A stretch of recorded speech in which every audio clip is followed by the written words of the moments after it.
그 미사일 그거 한국 전투기에 절대 달 수 없습니다. 승인 거절. 미국의 이 차가운 거절 한마디에 잘 나가던 한국 방산이 절체절명의 위기를 맞았습니다. 아니 대체 그 거절 사유가 뭡니까? 어디 한번 드러나 봅시다. 거절 사유가 뭐냐고요? 우리 FA-50이 아직 개발 중인 기체랍니다. 와하, 정말 기가 막히지 않습니까? 전 세계가 인정하는 베스트셀러 한국 전투기한테 미완성이라니요? 이건 누가 봐도 단순한 기술 문제가 아니었습니다. 한국이 너무 빨리 치고 올라오니까 여기서 멈춰! 라고 강력한 브레이크를 건 것이나 다름없었죠. 전 세계 군사 전문가들도 고개를 저었습니다. 미국이 막으면 한국 전투기는 끝이다. 모두가 한국의 패배를 예상했던 그 순간 한국이 가만히 있었을까요? 하하! 아니요, 절대 아니죠. 한국은 그 아무도 예상치 못한 제3의 길을 싹 다 뚫어버렸습니다.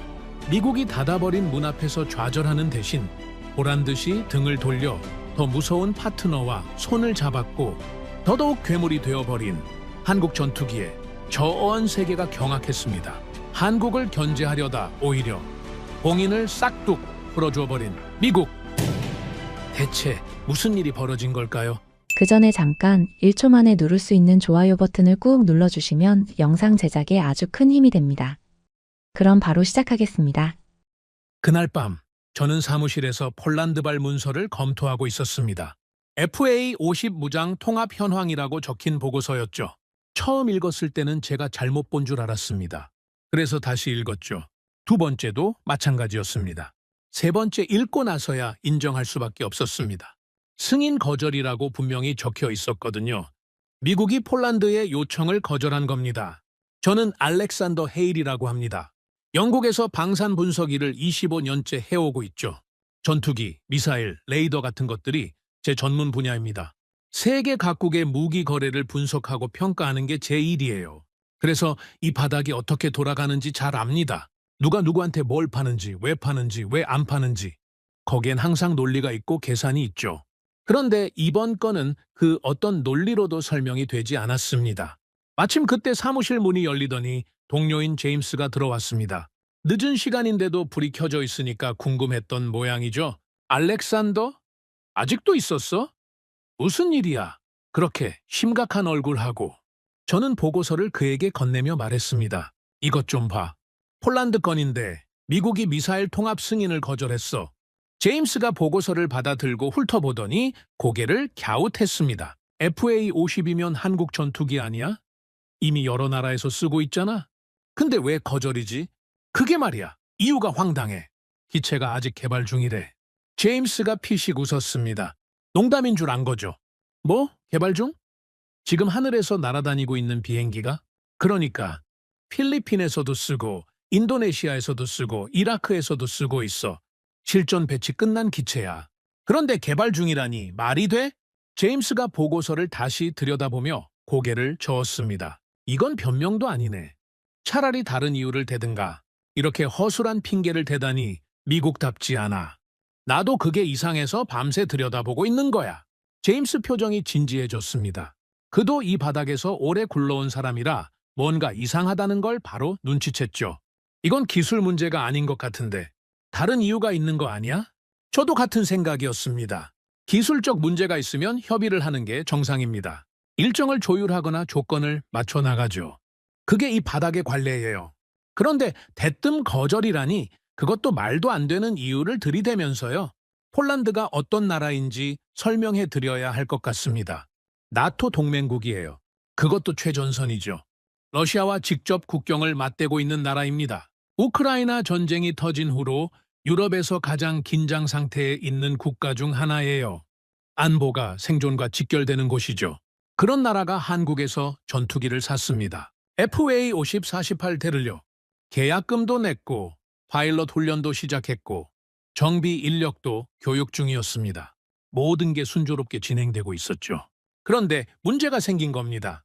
폴란드는 이 전투기에 공대공 미사일을 장착하고 싶었습니다. 당연한 거죠. 전투기가 제 역할을 하려면 무장이 있어야 하니까요. 적기가 날아오면 요격을 해야 하는데 미사일 없이 어떻게 합니까? 그래서 미국에 승인 요청을 했습니다. 미국산 미사일을 한국산 전투기에 장착하려면 미국 정부 승인이 필요하거든요. 동맹국끼리는 대개 원활하게 처리됩니다. 특히 폴란드처럼 전략적으로 중요한 나라는요. 그런데 거절을 당한 겁니다. 나토 핵심 동맹국이 러시아 바로 옆에서 안보 강화하겠다는데 거절을 해요? 외교적으로도 상당히 이례적인 결정이었습니다. 제임스가 보고서를 내려놓으며 말했습니다. 폴란드 쪽에서 반응이 어때? 가만히 있진 않았을 텐데. 아직 공식 반응은 없어. 하지만 내부적으로는 상당히 당혹스러워하고 있다고 들었어. 당연하지. 러시아 코앞에서 전투기 무장도 못하게 생겼으니까. 제임스가 잠시 생각에 잠기더니 말했습니다. 혹시 한국이랑 관련 있는 거 아니야? 요즘 한국 방산이 무섭게 치고 올라오고 있잖아. 미국 입장에서 신경 쓰일 수도 있지 않을까? 그 말에 저는 멈칫했습니다. 제임스가 핵심을 짚은 것 같았거든요. 한국 방산의 성장세는 업계에서 이미 큰 화제였습니다. 며칠 후 밤늦은 시간이었습니다. 저는 집에서 책을 읽고 있었는데 갑자기 전화벨이 울렸습니다. 화면을 보니 워싱턴 번호였어요. 심장이 쿵 내려앉았습니다. 이 시간에 워싱턴에서 전화가 올 일이 없거든요. 발신자를 확인하고 나서야 조금 안심이 됐습니다. 오래된 친구였거든요. 마이클 브레넌이라는 사람입니다. 미국 국방부에서 일하는 친구예요. 차관보급 인사죠. 젊었을 때 국제안보 컨퍼런스에서 처음 만났는데 워낙 죽이 맞아서 그 후로 20년 넘게 연락하며 지내고 있습니다. 공식적인 관계라기보다는 개인적인 친분이죠. 서로 생일도 챙기고 좋은 위스키가 생기면 보내주는 그런 사이였습니다. 전화를 받았습니다. 마이클? 이 시간에 무슨 일이야? 수화기 너머로 잠깐 침묵이 흘렀습니다. 마이클의 숨소리가 들렸죠. 뭔가 말을 고르고 있는 것 같았습니다. 알렉산더, 요즘 뭐 하고 지내? 뭐, 평소랑 비슷하지. 보고서 검토하고 분석하고. 왜? 한국 쪽 보고 있다며? 순간 등골이 서늘해졌습니다. 제가 폴란드 건을 들여다보고 있다는 걸 마이클이 어떻게 알았을까요? 폴란드 건 때문에 좀 살펴보고 있어. 이상한 점이 있어서. 왜, 무슨 일 있어? 마이클이 긴 한숨을 내쉬었습니다. 그 한숨 소리에 피로와 고민이 묻어 있었죠. 뭔가 무거운 짐을 지고 있는 사람의 한숨이었습니다. 알렉산더, 우리가 얼마나 오래 알고 지냈지? 20년 넘었지. 왜 갑자기 그런 걸 물어? 그래, 20년이 넘었어. 그동안 서로 믿고 지냈잖아. 그래서 하는 말인데 마이클이 잠시 말을 멈췄습니다. 수화기 너머로 그가 심호흡하는 소리가 들렸죠. 한국이 너무 많은 걸 갖게 되는 건 우리도 부담이야. 저는 순간 귀를 의심했습니다. 미국 국방부 고위 관계자가 이런 말을 한다고요? 마이클, 그게 무슨 뜻이야? 좀 더 구체적으로 말해줄 수 있어? 구체적으로는 말 못해. 다만 상황이 예전 같지 않다는 거야. 한국이 너무 빨리 크고 있어. 우리 입장에서는 신경이 쓰일 수밖에 없지. 그래서 폴란드 건을 막은 거야? 한국 견제하려고? 마이클이 대답하지 않았습니다. 그 침묵이 어떤 대답보다 무거웠죠. 저는 다시 물었습니다. 마이클, 솔직하게 말해줘. 이거 정말 한국 때문인 거야? 한참 후에야 마이클이 입을 열었습니다. 알렉산더, 나도 다 말해줄 수 있는 입장이 아니야. 다만 한 가지는 확실해. 앞으로 한국 관련 건들이 예전처럼 순탄하게 풀리진 않을 거야. 그냥 참고해. 참고하라니 그게 무슨. 미안해. 이 정도밖에 못해줘. 오래된 친구니까 이 정도라도 말해주는 거야. 공식 석상에서는 절대 못할 얘기지. 전화가 끊겼습니다. 저는 한참을 멍하니 서 있었죠. 손에 들린 전화기가 천근망언처럼 무겁게 느껴졌습니다. 마이클의 마지막 말이 계속 귓가에 맴돌았습니다. 한국이 너무 많은 걸 갖게 되는 건 부담이라고요. 앞으로 순탄하지 않을 거라고요. 그날 밤 저는 잠을 이룰 수 없었습니다. 침대에 누워서 천장만 바라봤죠. 마이클의 전화는 단순한 안부가 아니었습니다. 공식적으로는 절대 할 수 없는 말을 사적인 채널로 흘린 겁니다. 경고였죠. 오래된 친구가 건네는 조용한 경고.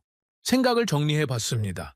한국 방산의 성장세는 업계에서 이미 큰 화제였습니다. 20년 전만 해도 미국 무기를 수입해서 조립하는 수준이었는데 지금은 완전히 다른 나라가 됐죠. 전차 K2, 자주포 K9, 잠수함, 그리고 전투기까지 하나씩 직접 개발해서 만들어냈고 품질도 좋았습니다. 가격은 합리적이었고 무엇보다 납품이 빨랐죠. 주문하면 약속한 시간에 맞춰서 가져다 줬습니다. 폴란드가 한국을 선택한 것도 바로 그 때문이었습니다. 러시아 위협이 현실화되면서 빠르게 전력을 보강해야 했는데 미국이나 유럽 무기는 대기 시간이 너무 길었거든요. 전쟁이 코앞인데 몇 년씩 기다릴 수는 없지 않습니까? 한국은 그 갈증을 해소해 줄 수 있었습니다. 빠르게 공급할 수 있었고 품질도 검증됐고 가격도 합리적이었으니까요. 그런데 미국이 제동을 건 겁니다. 한국이 너무 빨리 성장한 거죠. 예상보다 훨씬 빠르게 치고 올라왔어요. 미국 입장에서는 부담이 될 수밖에 없었습니다. 오랫동안 세계 방산 시장을 지배해 왔는데 갑자기 한국이 치고 올라오니까요. 가격은 더 싸고 품질은 비슷하거나 어떤 부분은 더 좋고 납품은 훨씬 빠르고 구매국 입장에서는 한국 무기가 더 매력적으로 보일 수밖에 없지요. 다음 날 아침 저는 사무실에 일찍 출근했습니다. 제임스가 이미 와 있더군요. 어제 그 후로 뭐 알아낸 거 있어? 제임스가 커피를 건네며 물었습니다. 저는 마이클과의 통화 내용을 조심스럽게 꺼냈습니다. 워싱턴 쪽 지인한테 연락이 왔었어. 비공식적으로. 한국이 너무 많은 걸 갖게 되는 게 부담스럽대. 앞으로 한국 관련 건들이 순탄하지 않을 거라고. 제임스 표정이 굳어졌습니다. 그럼 정말 한국 견제가 목적인 거네. 폴란드는 그냥 핑계고 그런 것 같아. 표면적으로는 기술적 이유라고 하지만 진짜 이유는 따로 있는 거지. 제임스가 고개를 절레절레 흔들며 한숨을 내쉬었습니다. 한국도 참 억울하겠다. 열심히 해서 성장했더니 이제 와서 발목을 잡히게 생겼으니 규칙을 어긴 것도 아니잖아. 저도 같은 생각이었습니다. 한국은 정정당당하게 기술을 개발하고 좋은 제품을 만들고 합리적인 가격에 팔았을 뿐입니다. 그런데 그게 너무 잘 됐다는 이유로 견제를 받게 된 거죠. 창밖을 바라봤습니다. 런던의 아침 햇살이 비갠 거리를 비추고 있었습니다. 하지만 제 마음은 개운하지 않았죠. 폴란드 건은 시작에 불과했습니다. 이건 선언이었죠. 한국을 향한 견제가 본격적으로 시작됐다는 선언이었습니다. 한국이 이 상황을 알고 있을까요? 알고 있다면 어떻게 대응할까요? 미국을 상대로 뭘 할 수 있을까요? 마이클의 말이 다시 떠올랐습니다. 한국이 너무 많은 걸 갖게 되는 건 부담이라고. 그 말은 단순한 불편함의 표현이 아니었습니다. 앞으로 뭔가 조치를 취하겠다는 예고였죠.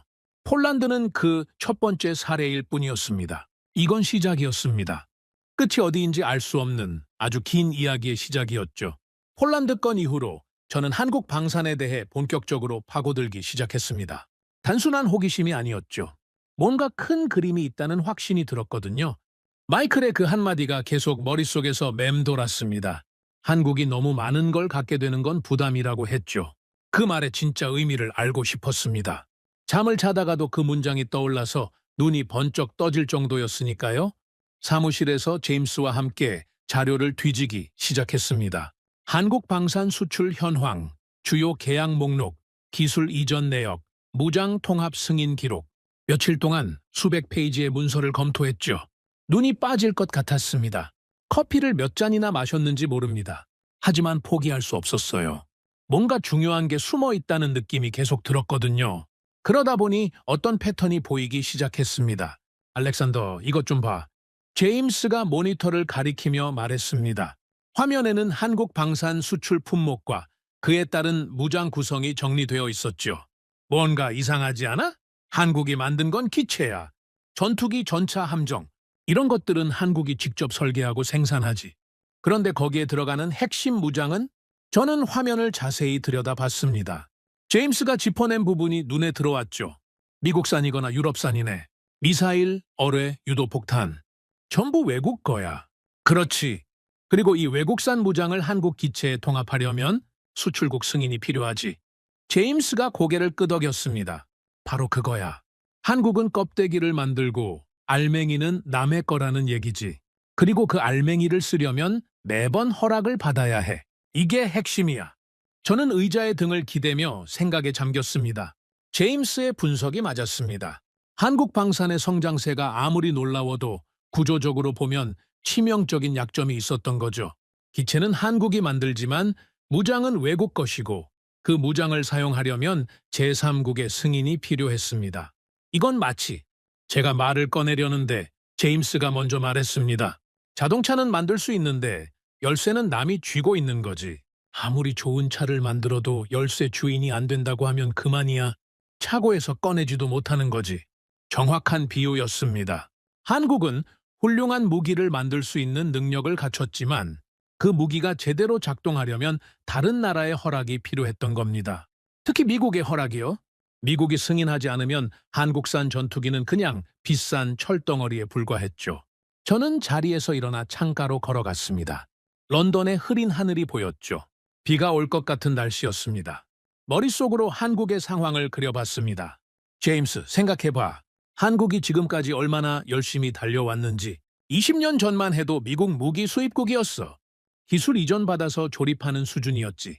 그런데 지금은 자체 개발한 무기를 전 세계에 수출하고 있잖아. 엄청난 성장이야. 그렇지? 대단한 거 맞아. 솔직히 놀라울 정도야. 이 바닥에서 그 정도 속도로 성장한 나라는 거의 없거든? 그런데 말이야, 그 성장의 끝에 뭐가 있는 거지? 아무리 성장해도 결국 미국 승인 없이는 완전한 무기를 팔 수 없어. 이 구조가 바뀌지 않는 한 한국은 영원히 반쪽짜리 방산 강국인 거야. 제임스가 커피잔을 내려놓으며 말했습니다. 더 무서운 건 말이야. 이게 의도된 구조일 수도 있다는 거지. 미국 입장에서 생각해봐. 동맹국들이 무기를 자체 생산하는 건 괜찮아. 어차피 핵심 부품은 미국한테 사야 하니까. 그런데 동맹국이 완전히 독립적인 무기 체계를 갖추면 그건 완전히 다른 문제지. 통제력을 잃는다는 뜻이니까. 마야, 미국은 무기 수출을 통해 동맹국들을 관리해왔어. 무기를 팔면서 동시에 영향력을 유지하는 거지. 일종의 보이지 않는 끈이야. 줄을 당기면 언제든 조일 수 있는. 그런데 한국처럼 자체 기술력을 갖춘 나라가 나타나면 그 구조가 흔들려. 저는 고개를 끄덕였습니다. 이제야 전체 그림이 보이기 시작했죠. 폴란드 건은 단순한 행정 절차 문제가 아니었습니다. 미국이 한국에 보내는 신호였던 거예요. 여기까지는 봐줬지만 더 이상은 안 된다는 신호요. 며칠 후 저는 과거 사례들을 조사하기 시작했습니다. 한국과 비슷한 상황에 처했던 다른 나라들이 어떻게 됐는지 알고 싶었거든요. 밤새 자료를 뒤졌습니다. 결과는 암울했습니다. 알렉산더, 이거 봤어? 제임스가 서류 뭉치를 들고 왔습니다. 과거 방산 분쟁 사례들을 정리한 자료였죠. 일본 사례야. F2 전투기 기억나? 일본이 독자 개발하려다가 미국 압박에 결국 공동 개발로 바뀌었잖아. 핵심 기술은 전부 미국이 가져갔고 저는 그 사례를 잘 알고 있었습니다.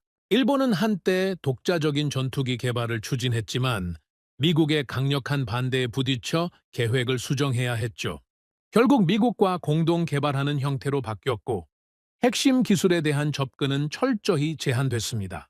이스라엘 나비 전투기도 마찬가지야. 독자 개발 거의 다 끝났는데 미국이 압박해서 취소됐지. 이유가 뭐였는지 알아? 미국 전투기 수출에 위협이 된다는 거였지. 그래. 수십억 달러를 쏟아부은 프로젝트가 하루아침에 물거품이 된 거야. 이스라엘 엔지니어들이 얼마나 분통을 터뜨렸겠어. 동맹국이 너무 강해지면 미국 입장에서는 불편한 거야. 특히 방산 분야에서는 절대 용납 못하지. 저는 서류를 넘기며 다른 사례들도 살펴봤습니다. 대만도 비슷한 경험을 했더군요. 자체 전투기 개발을 추진했다가 미국의 압박으로 규모를 대폭 축소해야 했습니다. 유럽 국가들도 마찬가지였죠. 독자적인 무기 체계를 구축하려 할 때마다 미국과의 갈등이 불거졌습니다. 비슷한 패턴이 반복되고 있었죠.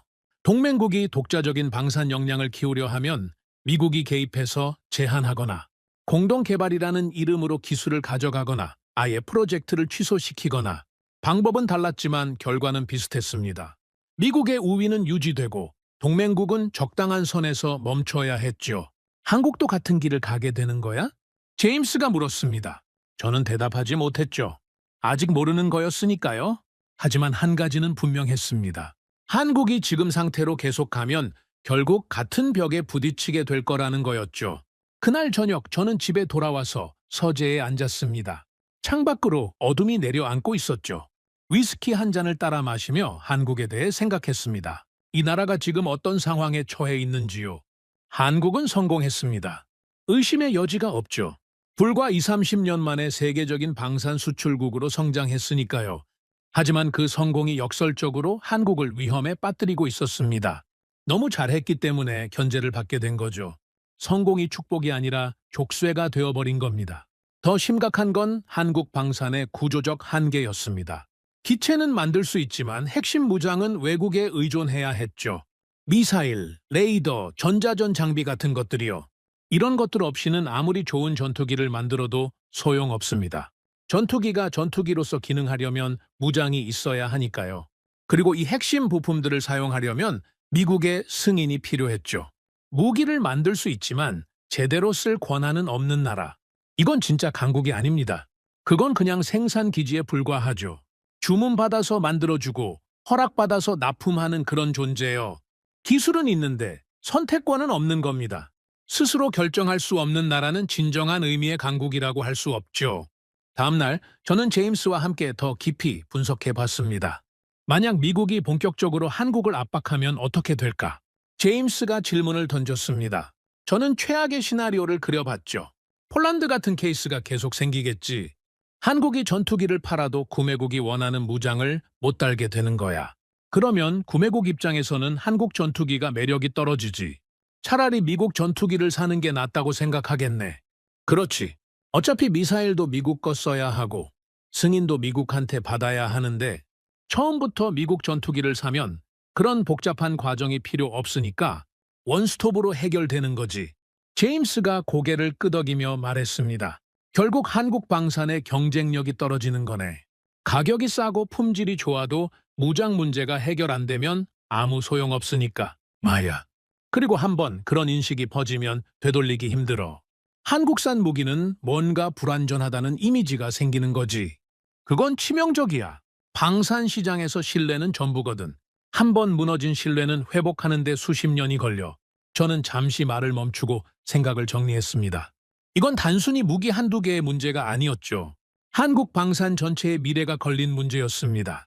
제임스, 이건 기술의 문제가 아니야. 그럼 뭐야? 주권의 문제지. 한국이 아무리 좋은 기술을 가져도 그걸 자유롭게 쓸 수 있는 권한이 없으면 아무 의미가 없어. 지금 한국은 기술은 있는데 주권은 불완전한 상태야. 방산에 관한 한 말이지. 제임스가 창밖을 바라보며 한숨을 쉬었습니다. 한번 이 구조에 갇히면 빠져나오기 힘들어. 미국에 의존하면 할수록 더 깊이 빠져드는 거지. 늪 같은 거야. 발을 디딜수록 더 깊이 빠져들어. 그리고 어느 순간 돌아보면 이미 늦은 거야. 빠져나올 타이밍을 놓치는 거지. 저도 그게 걱정이었습니다. 한국이 지금 이 순간에도 그 늪으로 빠져들고 있을 수 있다는 생각이요. 성공에 도취되어 구조적 한계를 못 보고 있을 수도 있죠. 아니면 알면서도 어쩔 수 없다고 체념하고 있을 수도 있고요. 창밖을 바라봤습니다. 런던의 하늘은 여전히 흐렸죠. 저는 한국이라는 나라에 대해 다시 생각해 봤습니다. 전쟁의 폐허에서 일어나 세계적인 경제 대국이 된 나라. 반도체, 자동차, 조선에서 세계 최고 수준에 오른 나라. 그리고 이제 방산에서도 두각을 나타내고 있는 나라. 하지만 그 성공 뒤에는 보이지 않는 사슬이 있었습니다. 미국이라는 거대한 그늘 아래서 성장했고 그 그늘을 벗어나려 하면 제재가 가해지는 구조였죠. 한국은 이 사슬을 끊을 수 있을까요? 아니면 영원히 반쪽짜리 강국으로 남게 될까요? 알렉산더, 그런데 말이야. 제임스가 뭔가 생각난 듯이 말했습니다. 한국이 이 상황을 모를 리가 없잖아. 그 사람들도 바보가 아니니까. 분명 뭔가 대비를 하고 있지 않을까? 저는 고개를 끄덕였습니다. 맞는 말이었죠. 한국은 여러 번의 위기를 극복해온 나라입니다. 외환위기 때도 금 모으기 운동을 하면서 버텨냈고 금융위기 때도 빠르게 회복했죠. 여러 가지 어려움을 겪으면서도 결국 일어섰습니다. 그냥 당하고만 있지는 않을 거라는 생각이 들었습니다. 그래, 나도 그게 궁금해. 한국이 어떻게 대응할지. 가만히 앉아서 당하고만 있을 나라는 아니잖아. 지금까지 그래왔고. 한국 사람들 특유의 근성이 있잖아. 위기가 오면 오히려 더 뭉치고 더 열심히 하는. 불가능해 보이는 일도 해내더라고. 이번에도 그럴까? 지켜봐야겠네. 이 이야기가 어떻게 흘러가는지. 저는 책상 위에 서류들을 정리하며 생각했습니다. 한국은 지금 기로에 서 있었죠. 이대로 가면 영원히 미국의 승인을 기다려야 하는 종속적인 위치에 머물게 될 겁니다. 하지만 다른 길을 찾는다면 어떨까요? 미국이 아닌 다른 선택지가 있을까요? 그게 가능하기는 할까요? 아직 답은 없었습니다. 하지만 한 가지는 확실했죠. 지금이 한국에게는 결정적인 순간이라는 거였습니다. 여기서 어떤 선택을 하느냐에 따라 앞으로의 운명이 달라질 터였죠. 며칠 동안 저는 계속 파고들었습니다. 미국이 한국을 견제한다는 건 이제 확실했죠. 하지만 뭔가 석연치 않은 부분이 있었습니다. 제가 놓치고 있는 게 있다는 느낌이 계속 들었거든요. 폴란드 건을 다시 들여다보면서 이상한 점을 발견했습니다. 미국은 미사일 자체를 금수한 게 아니었어요. 수출 금지 목록에 올린 것도 아니었죠. 그냥 통합 승인만 안 해준 겁니다. 이게 무슨 차이냐고요? 엄청난 차이입니다. 다음 날 아침 사무실에서 제임스에게 이 부분을 설명했습니다. 잠깐 다시 설명해봐. 미사일을 안 판 게 아니라고? 마야. 미사일은 팔아. 폴란드가 미국산 미사일을 사는 건 아무 문제가 없어. 원하는 만큼 살 수 있지. 그런데 왜 문제가 되는 거야? 저는 커피잔을 내려놓고 자세를 고쳐 앉았습니다. 미사일을 사는 것과 그걸 특정 기체에 장착하는 건 완전히 다른 문제거든. 미사일을 샀다고 해서 아무 전투기에나 달 수 있는 게 아니야. 그 미사일이 그 전투기에서 제대로 작동하려면 통합 과정이 필요하지. 소프트웨어 연동, 발사 시스템 조정, 레이더 호환성 확보, 이런 기술적인 작업들이 수반되는 거야. 제임스가 고개를 끄덕이며 말했습니다. 그래, 그건 알아. 무장 통합이 복잡한 과정이라는 건 문제는 이 통합 과정에 미국 승인이 필요하다는 거야. 미국산 미사일을 제3국 기체에 통합하려면 미국 정부가 기술 정보를 공개해 주어야 해. 미사일의 인터페이스 규격, 통신 프로토콜, 발사 시퀀스 같은 것들 말이야. 이런 정보 없이는 통합 자체가 불가능하지. 제임스의 표정이 진지해졌습니다. 그도 이제 뭔가 감을 잡은 것 같았죠. 그러니까 미국이 미사일을 안 판 게 아니라 그 미사일을 한국 전투기에 다는 방법을 안 알려준 거네? 정확해. 미사일은 얼마든지 사. 하지만 그걸 FA-50에 달아서 쓰고 싶으면 안 돼. 우리가 허락 안 했으니까. 이게 미국이 쓰는 방식이야. 저는 자리에서 일어나 화이트보드로 걸어갔습니다. 마커를 들고 간단한 그림을 그리기 시작했죠. 전투기 모양을 그리고 그 아래에 미사일을 그렸습니다. 그리고 둘 사이에 자물쇠를 그려 넣었습니다. 이게 현재 상황이야. 전투기는 한국 거야. 미사일도 살 수 있어. 하지만 이 둘을 연결하는 열쇠는 미국이 쥐고 있지. 미국이 자물쇠를 안 열어주면 미사일은 그냥 창고에 쌓여있는 철덩어리일 뿐이야. 제임스가 화이트보드를 한참 들여다보다가 한숨을 쉬었습니다. 이건 생각보다 훨씬 교묘한 방식이네. 대놓고 금수하면 외교적 문제가 생기잖아. 동맹국한테 무기 안 판다고 하면 말이 많아지니까. 하지만 이렇게 하면 겉으로는 아무 문제가 없어 보이지. 미사일, voilà. 전투기? 너희가 알아서 사. 우리는 아무것도 막은 거 없어. 그냥 기술적인 문제가 있을 뿐이야. 이렇게 빠져나갈 수 있는 거지. 완벽한 알리바이네. 그렇지. 이게 미국이 수십 년간 다듬어 온 시스템이야. 눈에 보이는 제재 없이도 원하는 결과를 얻어내는 방법. 보이지 않는 통제야. 저는 마커를 내려놓고 창가로 걸어갔습니다. 런던 거리에는 비가 내리기 시작했죠. 빗방울이 유리창을 타고 흘러내리는 걸 바라보면서 생각에 잠겼습니다. 제임스, 더 무서운 게 뭔지 알아? 뭔데? 이건 미사일만의 문제가 아니라는 거야. 레이더도 마찬가지고 전자전 장비도 마찬가지야. 항공기에 들어가는 핵심 부품들 중 상당수가 이런 식으로 통제되고 있어. 한국이 아무리 훌륭한 기체를 만들어도 그 안에 들어가는 핵심 시스템들은 전부 남의 허락을 받아야 쓸 수 있는 거지. 그날 저녁 저는 마이클에게 다시 연락했습니다. 좀 더 구체적인 확인이 필요했거든요. 마이클, 한 가지만 확인하고 싶어. 미국이 미사일 자체를 금수한 건 아니지? 통합 승인만 안 해준 거잖아. 잠시 침묵이 흘렀습니다. 마이클이 뭔가 고민하는 것 같았죠? 네가 파악한 게 맞아. 미사일은 원하면 살 수 있어. 우리가 막은 건 그게 아니야. 그럼 뭘 막은 거야? 연동이지. 기술 정보 공유. 그게 없으면 미사일이 있어도 쓸 수가 없어. 너도 알잖아. 현대 무기가 어떻게 작동하는지. 단순히 물리적으로 달아놓는다고 되는 게 아니야. 시스템이 서로 대화할 수 있어야 해. 레이더가 목표물을 잡고 그 정보를 미사일에 전달하고 미사일이 발사 준비를 하고 이 모든 과정이 매끄럽게 연결되어야 하는데 그러려면 우리 쪽 기술 정보가 필요하지. 그리고 그 정보를 안 준 거네. 안 줬다기보다는 승인 절차가 진행 중이라고 해두는 거지. 공식적으로는 거절한 게 아니야. 검토 중인 거야. 언제 끝날지 모르는 검토.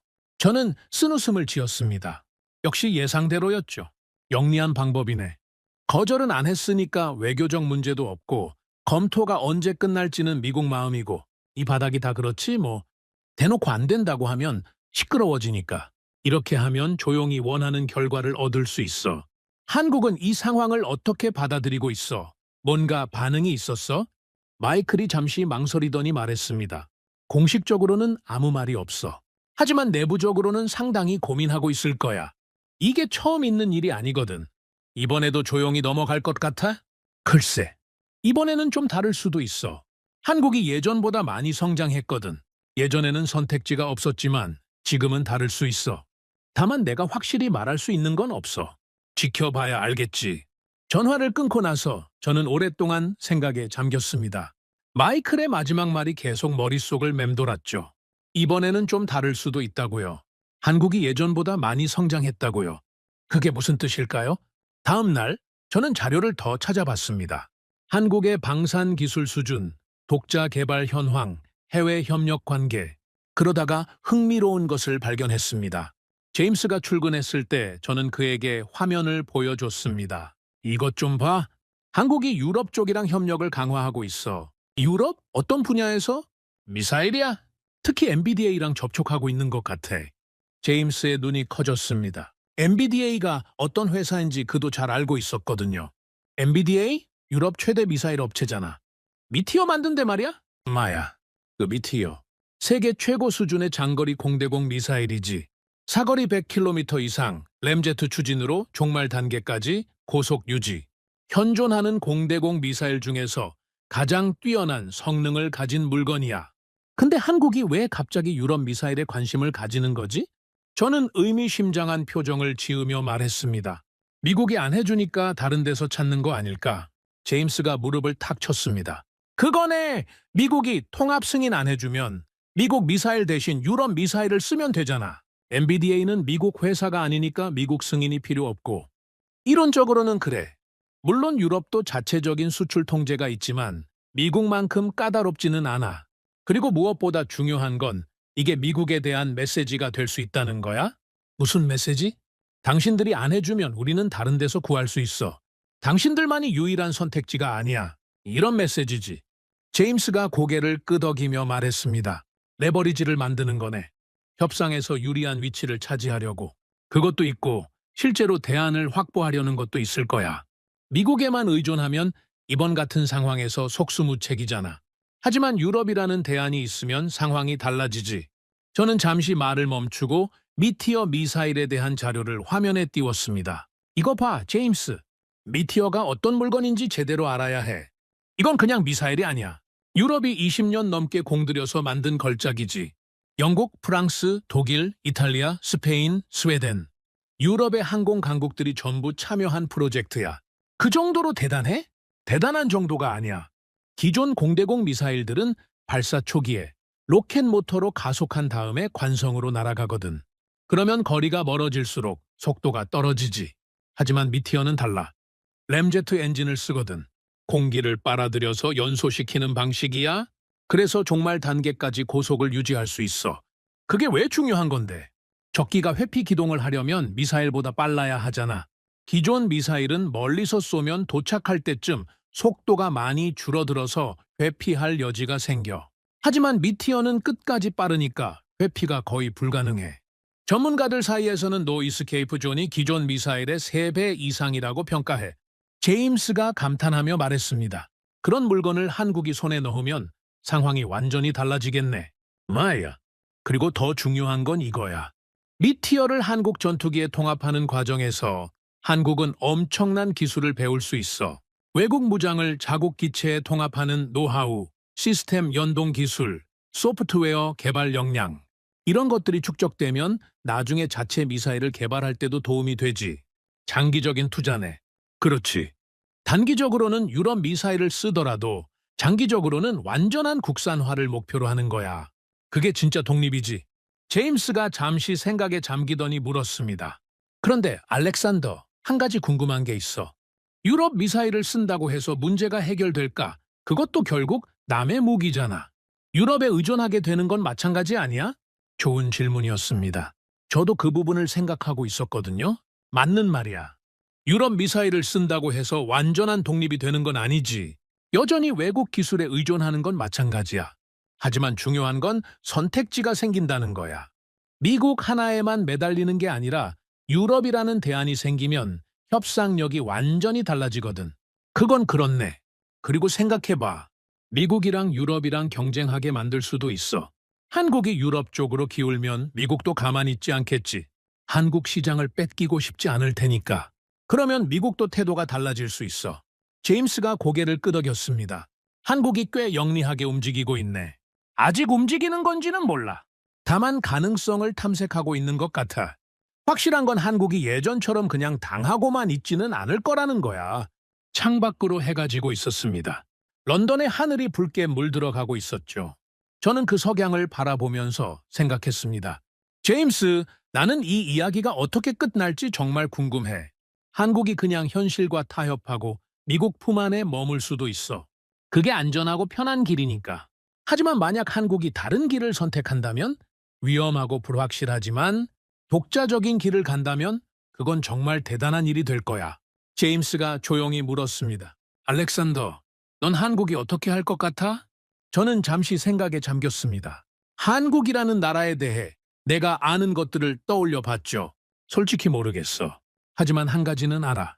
한국은 지금까지 여러 번 불가능을 가능으로 만들어 왔어.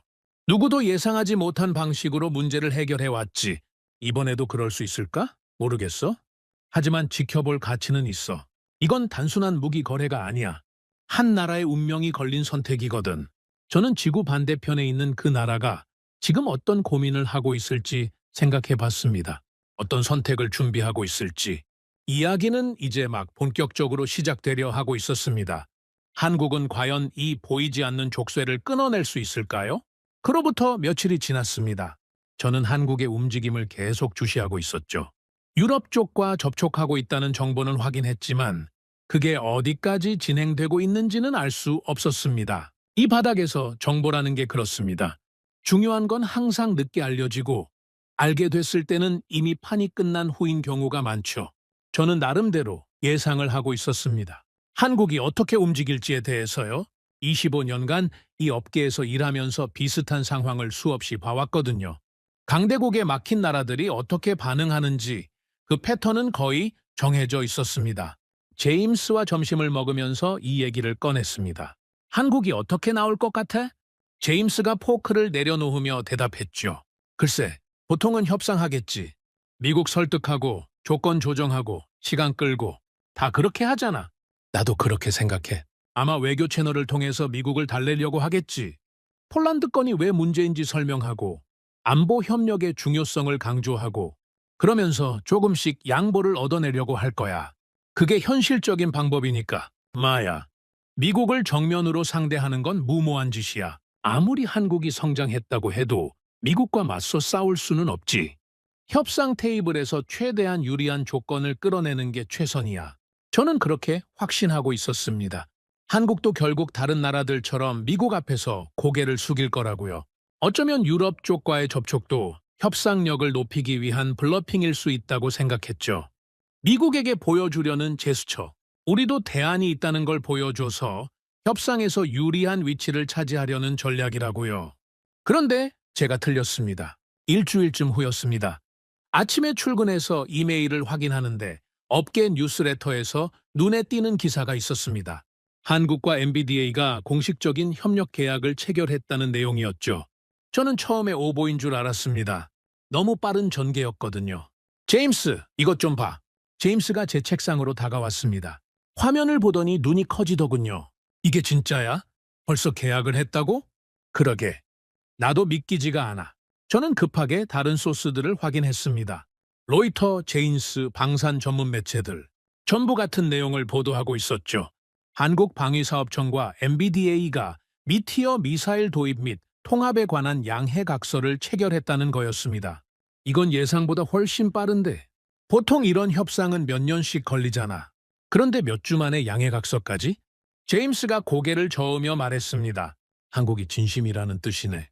블러핑이 아니라 진짜로 유럽 쪽으로 가겠다는 거잖아. 저도 같은 생각이었습니다.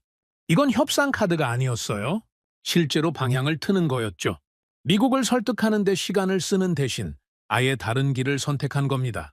그날 오후 저는 다시 마이클에게 연락했습니다. 미국 쪽 반응이 궁금했거든요. 마이클, 한국이랑 MBDA 건 들었어. 전화기 너머로 마이클의 한숨 소리가 들렸습니다. 들었지? 여기 난리야. 난리라니? 어떤 의미에서? 솔직히 말해서 이렇게 빨리 움직일 줄은 몰랐어. 우리도 예상 못했지. 저는 속으로 놀랐습니다. 미국이 예상 못했다고요? 한국이 협상을 시도할 거라고 생각했던 거야? 당연하지. 다들 그렇게 하니까 막히면 일단 협상 테이블에 앉아서 어떻게든 풀어보려고 하잖아. 시간을 끌면서 상황이 바뀌기를 기다리거나 조건을 조금씩 조정하거나 그게 정석이야. 근데 한국은 그렇게 안 했네. 안 했지. 협상 요청도 없었어.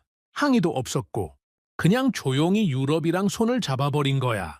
우리가 뭐라고 할 틈도 없이. 마이클의 목소리에서 당혹감이 느껴졌습니다. 미국으로서는 예상 밖의 전개였던 거죠. 그래서 미국은 어떻게 할 건데? 아직 모르겠어. 일단 상황을 지켜보는 중이야. 하지만 솔직히 말해서 지금 단계에서 우리가 할 수 있는 게 별로 없어. 한국이 유럽이랑 거래하는 걸 막을 명분이 없거든. 둘 다 우리 동맹국이잖아. 자업자득이네. 처음부터 폴란드 건을 승인해줬으면 이런 일이 없었을 텐데. 마이클이 쓴웃음을 지었습니다. 그건 나한테 말해봐야 소용없어. 결정권자들 생각은 달랐으니까. 전화를 끊고 나서 저는 한참 동안 생각에 잠겼습니다. 한국의 움직임이 예사롭지 않았거든요. 보통 국가들은 강대국과 마찰이 생기면 일단 협상부터 시도합니다. 정면 충돌은 피하면서 어떻게든 타협점을 찾으려고 하죠. 시간이 오래 걸리더라도 그게 안전한 방법이니까요. 그런데 한국은 달랐습니다. 협상 테이블에 앉지 않았어요. 미국을 설득하려고 시간을 쓰지 않았죠. 막힌 길 앞에서 머뭇거리는 대신 아예 다른 방향으로 돌아선 겁니다. 제임스에게 이 분석을 공유했습니다. 한국이 왜 이렇게 빨리 움직였을까? 제임스가 턱을 괴며 생각에 잠겼습니다. 글쎄, 미국이랑 싸워봤자 이길 수 없다는 걸 알았던 거 아닐까? 협상 테이블에서 밀고 당기는 건 결국 시간 낭비라는 판단을 한 거지. 그런 것 같아. 미국을 설득하는데 몇 년을 쓸 바에 그 시간에 다른 길을 개척하는 게 낫다고 본 거야. 현실적인 판단이지. 근데 그게 쉬운 결정은 아니었을 텐데. 미국을 건드리는 거잖아. 뒤탈이 있을 수도 있고. 저도 그 부분을 생각하고 있었습니다. 한국의 결정은 분명 위험 부담이 있었어요. 미국이 기분 나빠할 수 있고 다른 분야에서 보복이 올 수도 있죠. 그런데도 한국은 그 길을 선택했습니다. 왜일까요? 제임스, 나는 이게 단순한 경제적 판단이 아닌 것 같아. 무슨 뜻이야? 한국은 이번 일을 계기로 근본적인 변화를 추구하려는 것 같아. 미국 의존 구조에서 벗어나려는 거지. 폴란드 건은 그냥 계기였을 뿐이야. 원래부터 이 구조에 불만이 있었던 거지. 이번에 터진 게 아니라 원래 있던 문제가 수면 위로 올라온 거야. 제임스가 고개를 끄덕였습니다. 그렇게 보면 이해가 되네. 한국 입장에서는 계속 미국 눈치만 보면서 살 수는 없잖아. 언제 또 이런 일이 생길지 모르는데? 차라리 지금 힘들더라도 자립 기반을 만들어두는 게 장기적으로는 나은 거지. 마야. 그리고 타이밍도 좋았어. 한국 방산이 지금 잘 나가고 있잖아. 협상력이 있을 때 움직이는 거야. 나중에 상황이 나빠지면 이런 결정을 내리기 더 힘들어지니까 저는 창밖을 바라봤습니다. 런던의 하늘은 여전히 흐렸지만 구름 사이로 햇살이 비치고 있었죠. 뭔가 변화의 조짐 같은 게 느껴졌습니다. 며칠 후 더 자세한 정보가 들어왔습니다. 한국이 MBDA와 논의하고 있는 게 미티어만이 아니라는 거였죠. 아스람, 아이리스-T 같은 다른 유럽산 미사일들도 검토 대상에 포함되어 있었습니다. 이거 봐, 제임스. 한국이 미티어만 보는 게 아니야. 제임스가 화면을 들여다봤습니다. 아스람이랑 아이리스-T도? 그러면 공대공 미사일 전체를 유럽 쪽으로 전환하겠다는 거네. 그런 것 같아. 장거리는 미티어, 단거리는 아이리스-T나 아스람. 이렇게 구성하면 미국산 미사일 없이도 완전한 공대공 전투 능력을 갖출 수 있어. 철저하네. 반쪽짜리로 안 하고 아예 전체를 바꾸려는 거잖아. 저도 같은 생각이었습니다. 한국의 접근 방식이 인상적이었어요. 미티어 하나만 도입하는 게 아니라 전체 무장 체계를 재편하려는 거였죠. 이건 단순한 대응이 아니라 장기적인 전략이었습니다. 제임스, 이건 감정적인 반발이 아니야. 무슨 뜻이야? 미국한테 화가 나서 유럽으로 간 게 아니라는 거야. 철저하게 계산된 움직임이지. 어떤 미사일이 필요한지, 어떻게 조합해야 하는지 전부 계획이 있어. 이건 갑자기 결정한 게 아니야. 아마 예전부터 준비하고 있었던 거지. 폴란드 건이 터지기 전부터 제임스가 놀란 표정을 지었습니다. 그렇게 생각해? 한국이 미리 준비하고 있었다고? 확실하진 않지만 그런 느낌이 들어. 이렇게 빠르고 체계적으로 움직이려면 사전 준비가 있어야 해. 하루아침에 할 수 있는 일이 아니거든. 유럽 업체들과 사전 접촉도 있었을 거고 기술적 검토도 이미 끝났을 거야. 그래서 폴란드 건이 터지자마자 바로 실행에 옮길 수 있었던 거지. 저는 점점 한국이라는 나라가 궁금해졌습니다. 겉으로는 조용히 있으면서 속으로는 이런 준비를 하고 있었다니. 미국도 몰랐고 저도 몰랐어요. 아마 대부분의 사람들이 몰랐겠죠. 한국은 생각보다 훨씬 전략적으로 움직이고 있었습니다. 그날 저녁, 저는 집에서 위스키를 한 잔 따라 놓고 생각을 정리했습니다. 한국의 선택이 무엇을 의미하는지에 대해서요. 한국은 싸우지 않았습니다. 미국과 정면으로 부딪히지 않았어요. 항의도 안 했고 비난도 안 했죠. 그냥 조용히 방향을 틀었습니다. 막힌 길 앞에서 소리 지르는 대신 돌아가는 길을 찾은 거예요. 어떻게 보면 이게 가장 현명한 방법이었습니다. 미국을 상대로 싸워서 이길 수는 없습니다. 그건 한국도 알고 있었겠죠. 하지만 싸우지 않고도 원하는 걸 얻을 수 있다면? 정면 충돌을 피하면서도 자립을 이룰 수 있다면? 한국은 그 길을 선택한 겁니다. 물론 아직 끝난 게 아니었습니다. 양해 각서를 체결한 것과 실제로 무장을 통합하는 건 완전히 다른 문제거든요. 앞으로 넘어야 할 산이 많았습니다. 기술적 난관도 있을 거고 정치적 압박도 있을 거예요. 미국이 가만히 있지 않을 수도 있죠. 하지만 한 가지는 분명했습니다. 한국은 방향을 틀었어요. 되돌아가기 힘든 길로 들어선 겁니다. 이 선택이 성공할지 실패할지는 아직 모릅니다. 하지만 선택 자체는 이미 이루어졌죠. 다음 날 제임스가 흥미로운 질문을 던졌습니다. 알렉산더, 한국이 이렇게 나오면 미국은 어떻게 할까? 글쎄, 몇 가지 시나리오가 있겠지. 예를 들면 저는 잠시 생각을 정리한 후 대답했습니다. 첫 번째는 무시하는 거야. 한국이 유럽이랑 논다고? 알아서 해라. 어차피 오래 못 갈 거다. 이런 식으로 대응하는 거지. 미국 입장에서는 자존심 때문에라도 이렇게 나올 수 있어. 그게 통할까? 잘 모르겠어. 한국이 정말로 유럽 미사일 통합에 성공하면 미국 입장에서는 꽤 곤란해지거든. 다른 나라들도 보고 있을 테니까. 한국이 됐으니까 우리도 할 수 있지 않을까. 이렇게 생각할 수 있잖아. 두 번째는 회유하는 거지. 한국아, 왜 그래? 우리가 잘못했어. 폴란드 건 다시 검토할게. 그러니까 유럽이랑은 좀 거리를 두자. 이런 식으로 나오는 거야. 제임스가 피식 웃었습니다. 미국이 그렇게 나올까? 자존심이 있을 텐데. 상황에 따라 다르겠지. 한국을 잃는 게 더 손해라고 판단하면 그럴 수도 있어. 방산 시장에서 한국은 이제 무시 못할 플레이어니까. 세 번째는 압박하는 거지. 다른 분야에서 불이익을 주는 거야. 무역, 금융, 기술, 협력 이런 데서 슬슬 조이기 시작하는 거지. 직접적으로 방산을 건드리지 않으면서도 한국에 메시지를 보내는 거야. 제임스가 고개를 끄덕였습니다. 복잡하네. 어떻게 될지 정말 모르겠다. 나도 몰라. 하지만 한 가지는 확실해. 이건 이제 시작이야.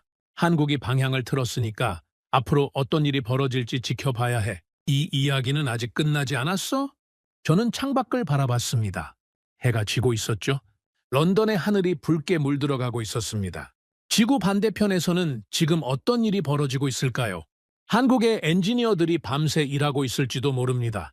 유럽 미사일을 자국 전투기에 통합하기 위해서요. 한국은 아직 아무것도 증명하지 않았습니다. 방향을 틀었을 뿐이죠. 하지만 그 방향만큼은 분명했습니다. 미국의 그늘에서 벗어나 독자적인 길을 가겠다는 의지. 그게 느껴졌습니다. 앞으로 어떤 일이 벌어질지 저도 궁금했습니다. 한국이 정말로 성공할 수 있을까요? 아니면 결국 벽에 부딪혀 돌아오게 될까요? 아직은 아무도 모릅니다.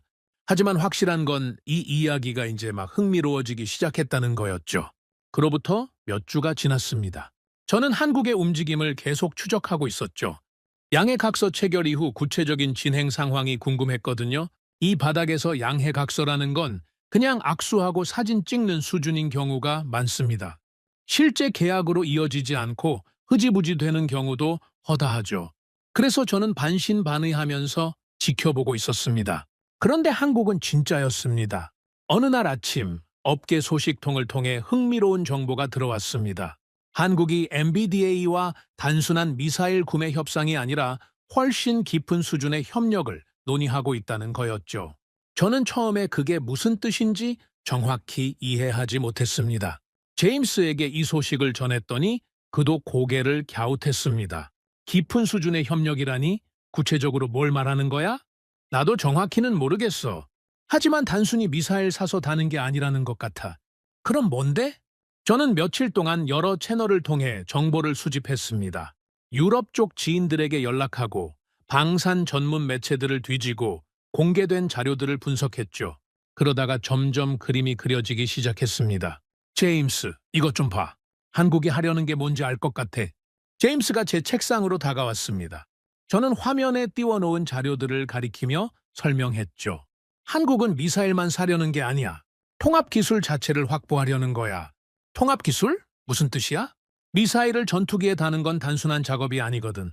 물리적으로 장착하는 것만으로는 안 돼.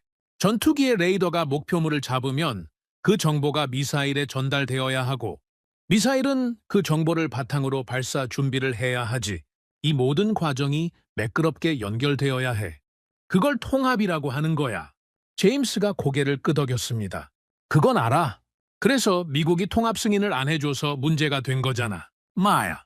그런데 한국이 지금 하려는 건 그 통합을 남한테 맡기지 않고 직접 하겠다는 거야. MBDA한테서 미사일만 사는 게 아니라 통합에 필요한 기술 정보와 노하우까지 확보하려는 거지. 제임스의 눈이 커졌습니다. 그게 가능해? MBDA가 그런 것까지 넘겨줄까?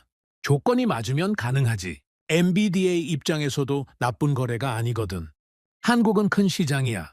KF-21이라는 차세대 전투기도 개발하고 있고 FA-50 수출도 계속 늘고 있지. 장기적으로 보면 엄청난 물량이야.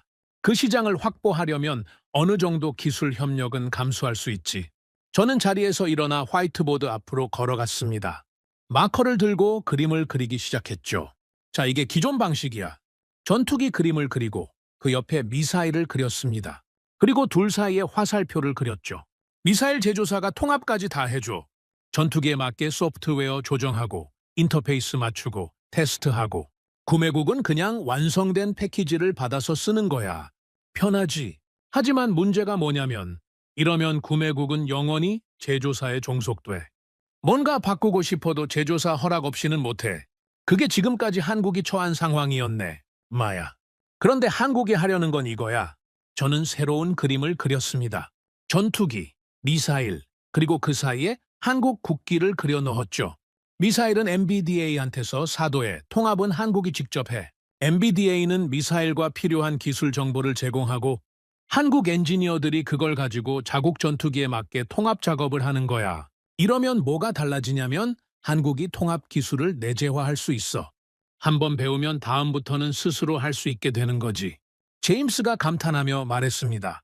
영리하네. 물고기를 사는 게 아니라 낚시하는 법을 배우는 거잖아. 정확해. 그리고 이게 한 번으로 끝나는 게 아니야.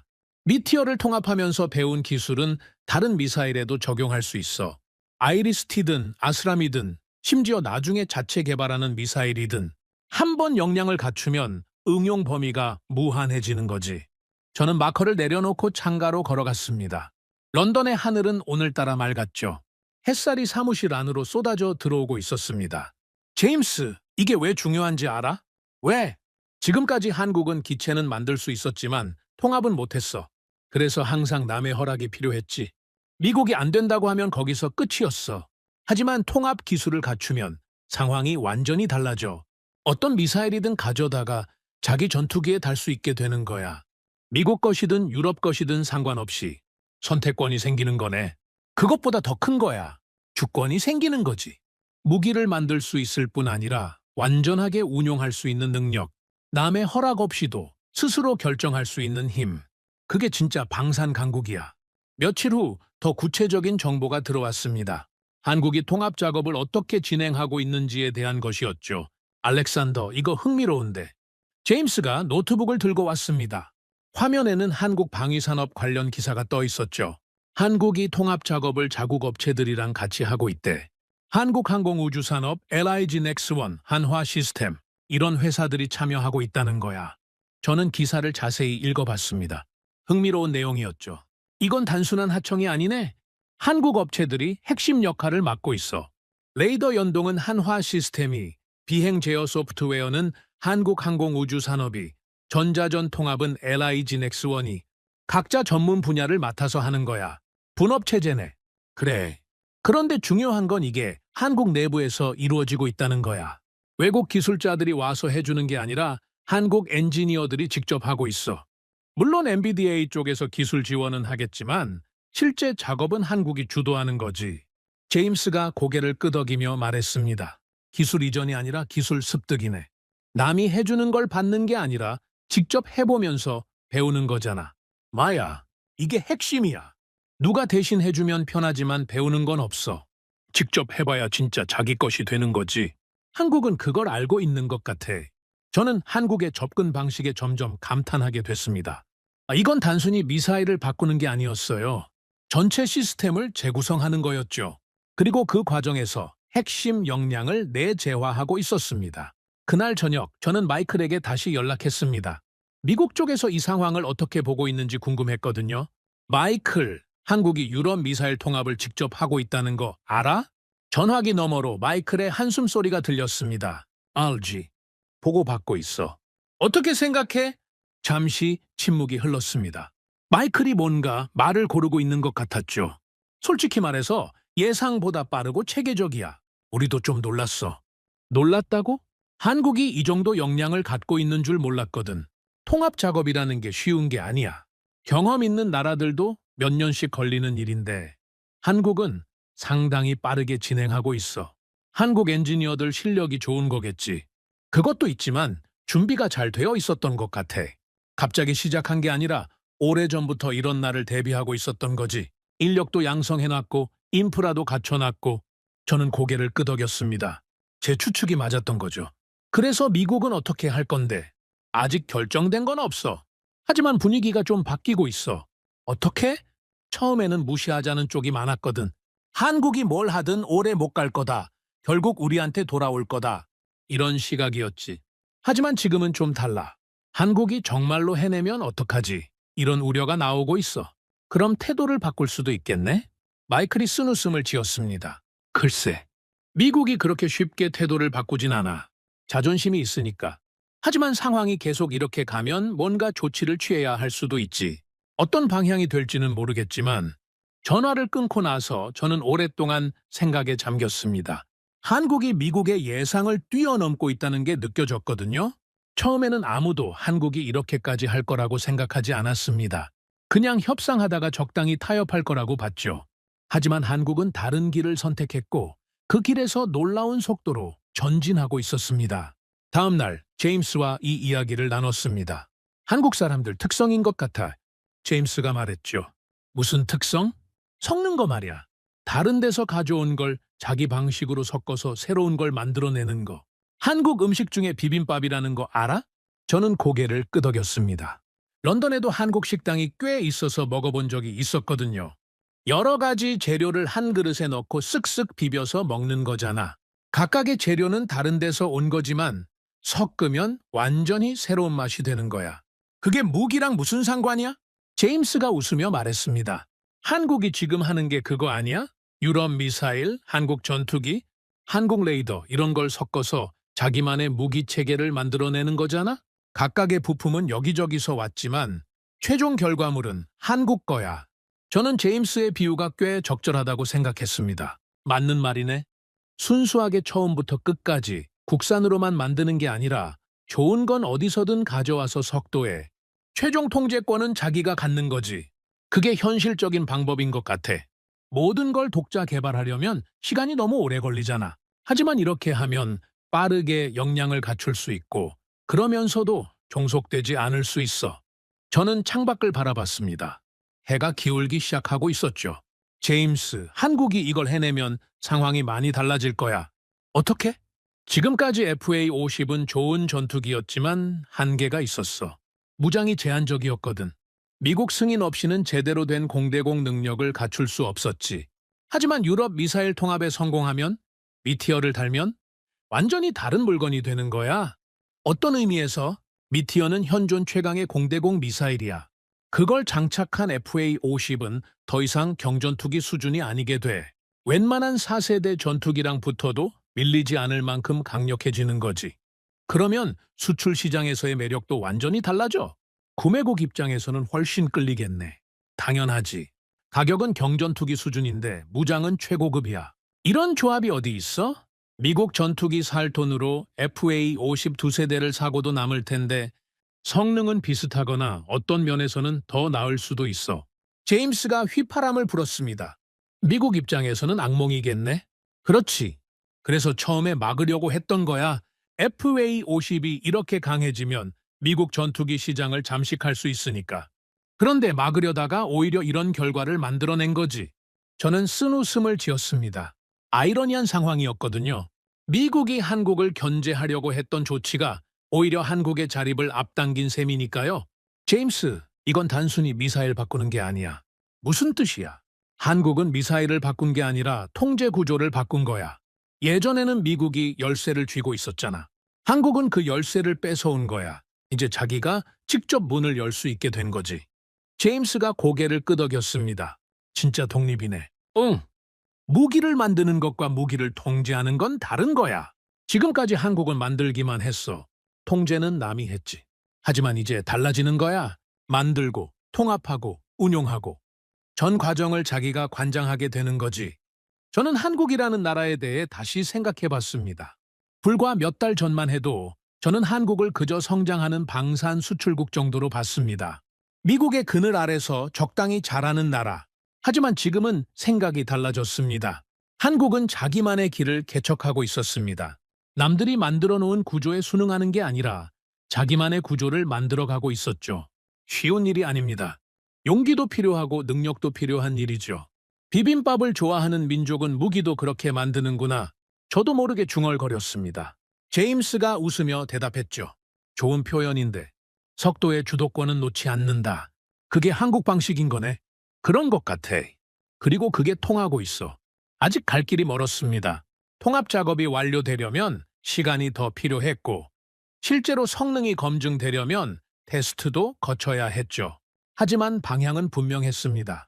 한국은 올바른 길을 가고 있었습니다. 저는 이 이야기의 다음 장이 어떻게 펼쳐질지 궁금해졌습니다. 한국이 정말로 해낼 수 있을까요? 아니면 어딘가에서 벽에 부딪히게 될까요? 아직은 아무도 모릅니다. 하지만 한 가지는 확실했습니다. 한국은 포기하지 않을 거라는 것, 끝까지 가볼 거라는 것, 그리고 저는 그 여정을 끝까지 지켜보고 싶었습니다. 몇 달이 지났습니다. 한국의 유럽 미사일 통합 작업은 순조롭게 진행되고 있었죠. FA-50에 미티어를 장착하는 프로젝트가 착착 진행되고 있다는 소식이 들려왔습니다. 저는 그 소식을 들으면서 한편으로는 감탄하고 한편으로는 냉정하게 생각했습니다. 아직 끝난 게 아니었거든요. 어느 날 오후 제임스와 커피를 마시면서 이 이야기를 나누었습니다. 한국이 잘하고 있는 것 같네. FA-50 통합이 거의 마무리 단계라던데. 제임스가 말했죠. 저는 커피잔을 내려놓으며 대답했습니다. 마야, 잘하고 있어. 하지만 솔직히 말해서 이건 아직 절반도 안 됐어. 무슨 뜻이야? 통합 작업이 거의 끝났다며. 저는 창밖을 바라보며 생각을 정리했습니다. 어떻게 설명해야 할지 고민이 됐거든요. 제임스, FA-50이 뭔지 알잖아. 경전투기야? 훌륭한 기체지만 어디까지나 가벼운 급이지. 여기에 미티어를 다는 건 대단한 일이야. 인정해. 하지만 이게 진짜 의미 있으려면 한 단계 더 가야 해. 한 단계 더? 주력 전투기에서도 똑같이 할 수 있어야 한다는 거야. 경전투기에서 됐다고 해서 모든 기체에서 되는 건 아니거든. 시스템이 다르고 복잡도가 다르고 요구 사항이 달라. 제임스가 고개를 끄덕였습니다. KF-21 얘기를 하는 거네. 마야. KF-21. 한국이 개발하고 있는 차세대 전투기지. 이게 진짜 무대야. FA-50은 예선이었어. 본선은 KF-21이야. 저는 자리에서 일어나 책장에서 파일 하나를 꺼냈습니다. KF-21에 관한 자료들을 모아둔 것이었죠. 제임스에게 보여주며 설명했습니다. 이 전투기가 뭔지 제대로 알아야 해. KF-21은 한국이 독자 개발한 4.5세대 전투기야. 쌍발 엔진의 스텔스 성능까지 갖추고 있지. FA-50하고는 차원이 다른 물건이야. 그 정도로 대단해? 대단한 정도가 아니야? 한국이 지금까지 만든 것 중에 가장 야심찬 프로젝트지. 이게 성공하면 한국은 명실상부한 전투기 개발국이 되는 거야. 미국, 러시아, 중국, 유럽 다음으로 손에 꼽히는 나라가 되는 거지. 제임스가 파일을 넘기며 사진들을 봤습니다. KF-21의 날렵한 실루엣이 눈에 들어왔죠. 멋지긴 하네. 근데 이게 FA-55 통합이랑 무슨 상관이야? 핵심은 이거야. FA-50에서 미티어 통합에 성공했다고 해서 KF-21에서도 된다는 보장이 없어. 완전히 다른 도전이거든. 저는 화이트보드로 걸어가서 두 전투기의 차이점을 그려가며 설명했습니다. FA-50은 단발 엔진이야. 상대적으로 단순한 시스템이지. 레이더도 작고 무장 탑재량도 적어. 그래서 통합 작업이 그나마 수월했던 거야. 하지만 KF-21은 마커로 복잡한 도식을 그렸습니다. 쌍발 엔진, 대형 에이사 레이더, 내부 무장창, 첨단 전자전 시스템. 복잡도가 완전히 다른 수준이야. 여기에 미티어를 통합하려면 FA-50대와는 비교도 안 되는 기술력이 필요하지. 제임스가 진지한 표정으로 물었습니다. 그럼 한국이 못할 수도 있다는 거야? 못한다고 단정할 수는 없어. 하지만 쉽지 않을 거야. 세계적으로도 자국 개발 전투기에 외국 미사일을 완전 통합한 사례가 많지 않거든. 대부분은 제조사가 해주거나 공동 개발 형태로 가지. 완전히 독자적으로 해낸 경우는 손에 꼽아. 저는 마커를 내려놓고 제임스를 바라봤습니다. 그래서 이게 중요한 거야? FA-50은 한국이 미국 의존에서 벗어날 수 있다는 가능성을 보여준 거야. 하지만 KF-21은 그 가능성을 현실로 만들어야 하는 무대지.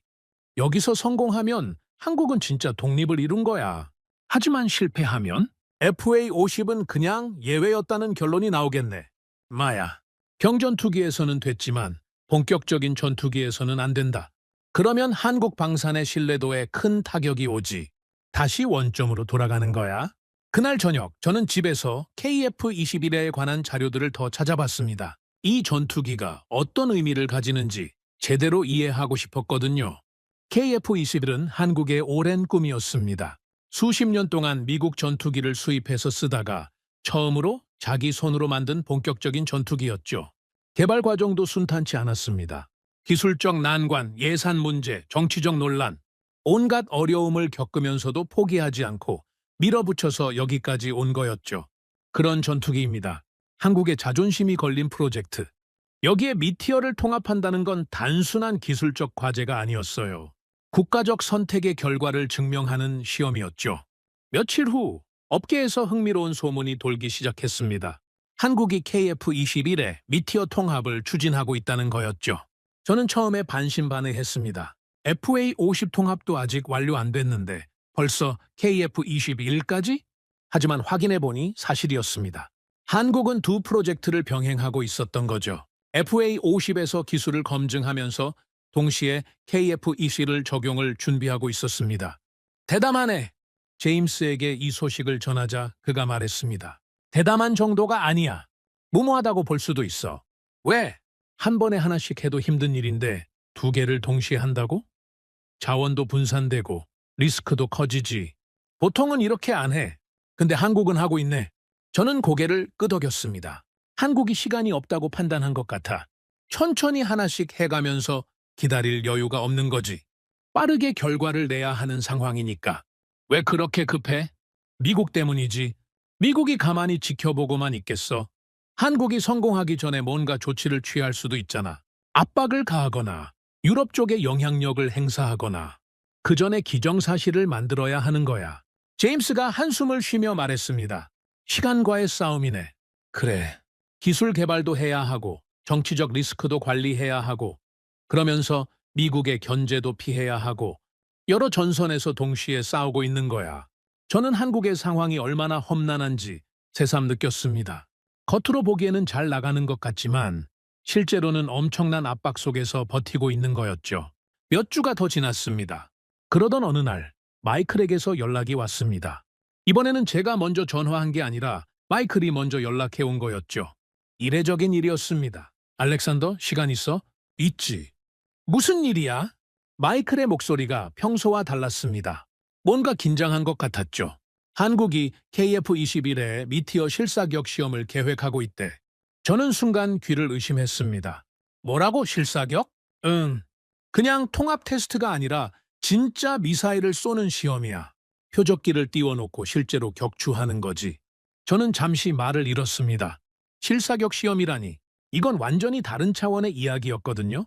마이클, 그게 확실해? 우리 쪽 정보야. 확실해. 언제? 정확한 날짜는 몰라. 하지만 멀지 않았대. 준비가 거의 끝났다고 하더라고. 전화를 끊고 나서 저는 한참 동안 멍하니 앉아 있었습니다. 실사격 시험. 이건 그냥 기술 검증이 아니었어요. 세상에 선언하는 거였죠. 우리는 해냈다. 우리는 할 수 있다. 그런 선언이었습니다.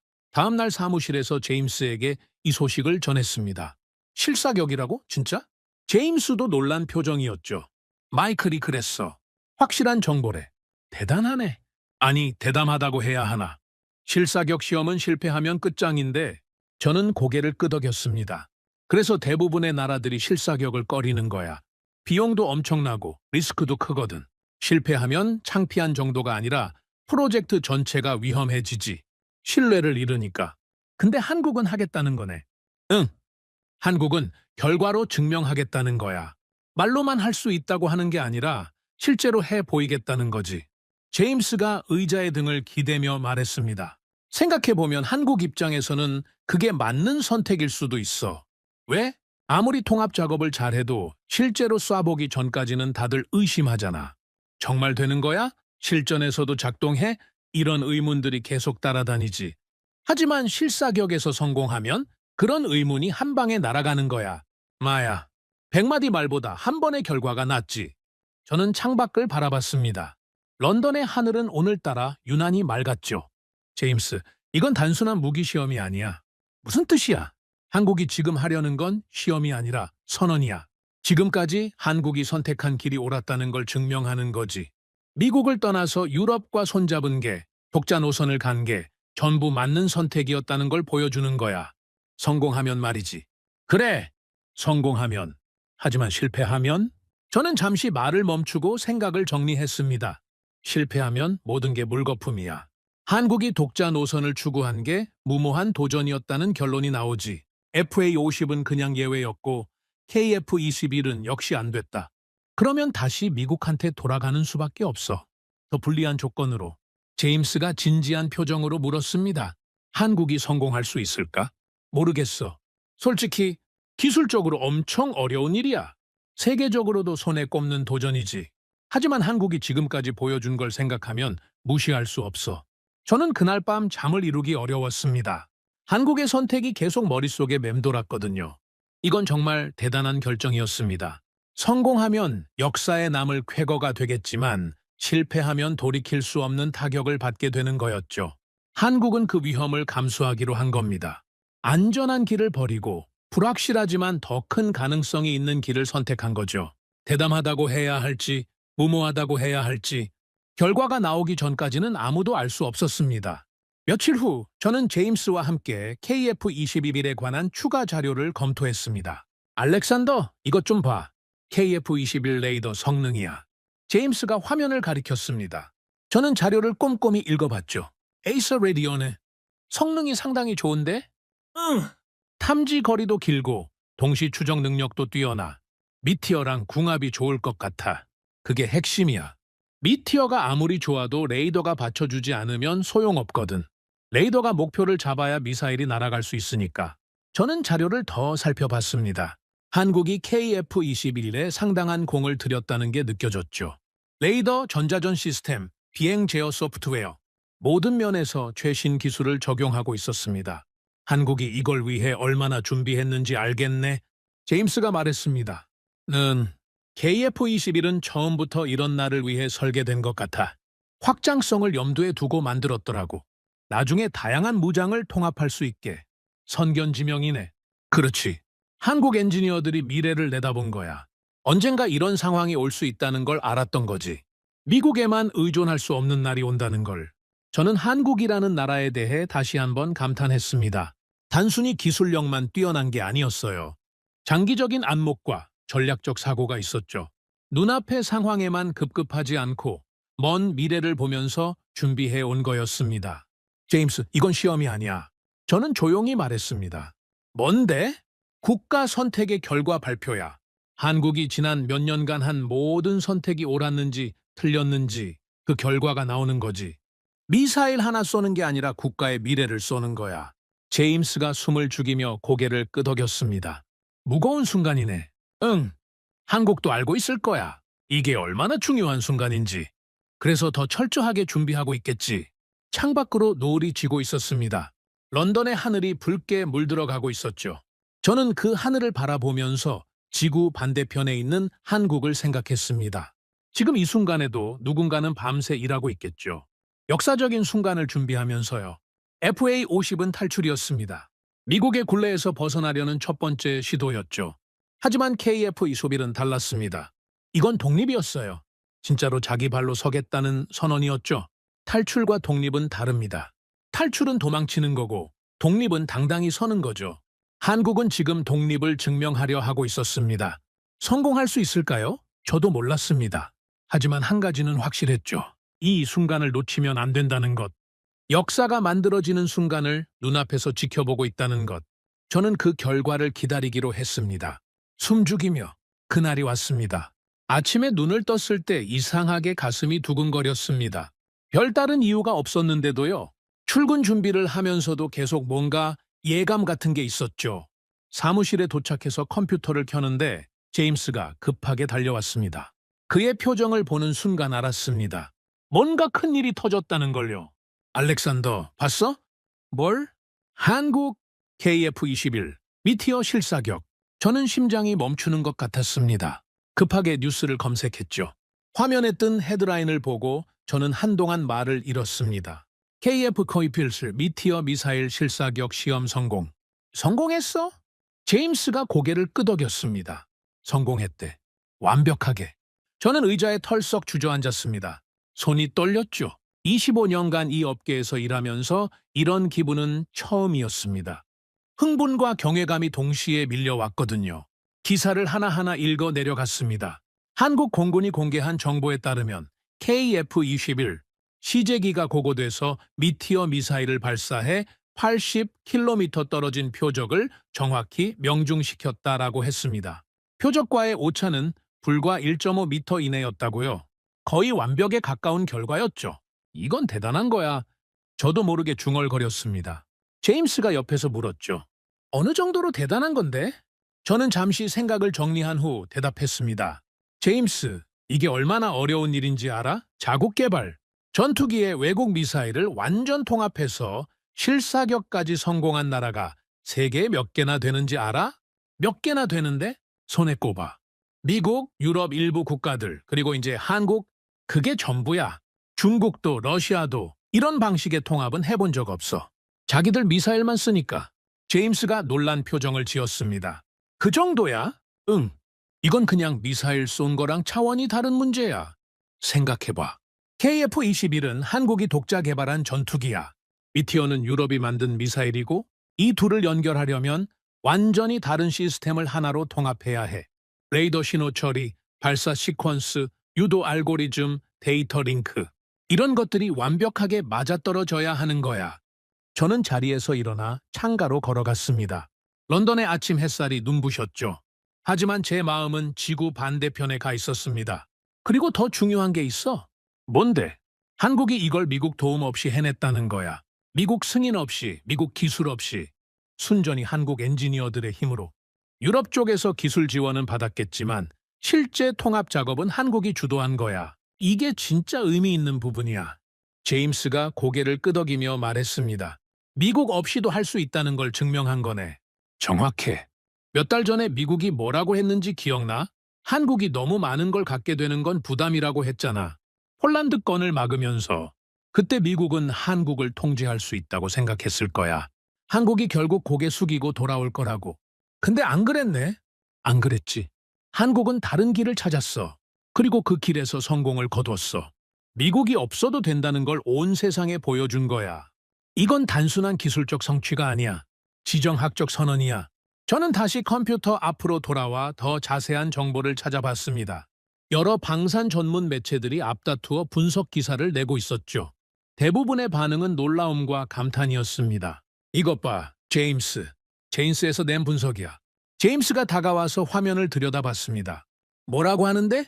한국의 이번 시험은 아시아 태평양 지역의 방산 지형을 바꿀 수 있는 사건이라고 하네. 자체 개발 전투기에 서방 최고 수준의 공대공 미사일을 통합한 건 한국이 아시아에서 처음이래. 일본도 F2 같은 거 독자 개발했잖아. F2는 미국이랑 공동 개발한 거야. 핵심 기술은 미국이 쥐고 있지. 한국처럼 완전히 독자적으로 한 게 아니야. 저는 기사를 계속 읽어 내려갔습니다. 한 대목에서 눈이 멈췄죠. 이건 봐야 해. 뭔데? 미티어가 장착된 KF-21은 현재 미국의 최신 스텔스 전투기 F-35조차 완전히 통합하지 못한 영역에 도달했다고 하네. 제임스가 놀란 표정을 지었습니다. F-35보다 앞섰다고? 미티어 통합 면에서는 그렇다는 거야. F-35도 미티어를 장착할 수 있게 개조하는 계획이 있긴 한데 아직 실사격 단계까지는 안 갔거든.